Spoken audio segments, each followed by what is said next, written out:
defenders.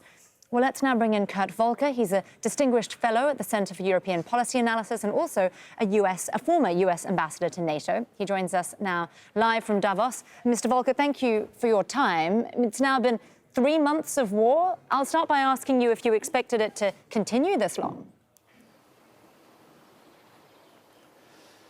I didn't expect it to end quickly because I knew in the end that Ukraine would win. Ukraine has all of the determination and resolve to protect their homeland, which will keep them fighting no matter what. What is interesting is how poorly the Russian forces have performed, how they have not been able to continue their assaults against the entire country, really only now operating in the east. And now we're seeing, as you said, the Ukrainian counteroffensives, which are aiming to push Russia further back from territory that they have recently taken. This will take a lot longer, I'm afraid. You mentioned the Ukrainian resolve. I know you've had to deal with President Zelenskyy in the past, including at some rather sensitive moments in your dealings with Ukraine. What's your reading of his handling of this war? I think he is doing an unbelievably good job as a leader. He continues to keep the motivation of his people and his soldiers very high. He is showing absolute resolve in the face of these attacks on his country. And he has rallied the international community in an unprecedented way to support Ukraine. And we are seeing the EU take steps to move Ukraine towards eventual membership.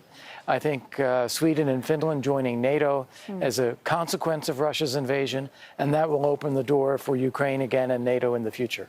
You mentioned some of the movement we've been seeing at NATO. Now, as a former ambassador to NATO yourself, what do you think is being discussed right now in Brussels?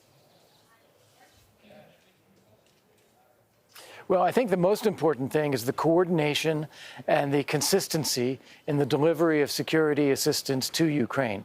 As we said, this war may go on a long time, so there need to be steady supplies of ammunition, of arms, of armor, of defensive equipment, of bulletproof vests, of helmets, everything you can imagine.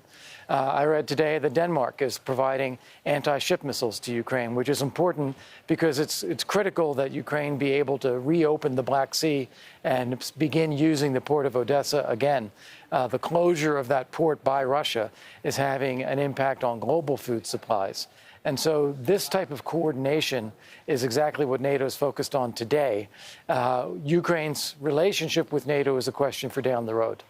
I'm curious, because we're talking a little bit about what's been happening on the ground, about the Western solidarity we've been seeing on the Ukrainian side. Are you concerned at all that this drives a further wedge between East and West and perhaps creates an even more divided international arena? No, I don't think so. What I think we need to be a little bit concerned about is efforts by some countries to start to talk about Ukraine conceding territory. There is no justification for Russia's aggression or the war crimes that they've committed, and there must be no reward to Russia, such as being granted Ukrainian territory in response to the aggression. I know that some countries want to see a more immediate ceasefire, but it's critically important that we keep up the support for Ukraine. And as much as this dialogue goes on behind the scenes, I do think that there remains an incredible degree of unity among the countries in the transatlantic community. Well, we were hearing earlier from our correspondent about what's happening in Kiev. US troops, I believe, are now on the ground there guarding the embassy. Could any sort of troop deployments potentially cause further tensions? Well, let's separate the two. So when you say a troop deployment, the United States embassies all over the world have Marine Security Guard contingents, and they have diplomatic security contingents. I'm not exactly sure the status of the embassy in Kiev as of today, but it would be perfectly natural for a Marine Security Guard contingent to be there to protect the embassy.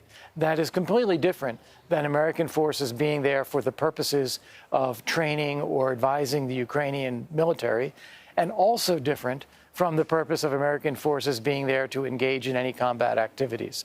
There's certainly none of the last. There's certainly no Americans involved in combat. We are working with the Ukrainians outside of Ukraine, and perhaps one day we will resume our training and support for the Ukrainians inside Ukraine as well. But as of yet, that has not happened either. Well, sir, you're standing in Davos at the moment at World Economic Forum, and obviously Ukraine and the fallout of the war is foremost in many minds there. What's your sense of what might come out of Davos this year? What should Kiev expect? Well, Davos, of course, is primarily an economic forum.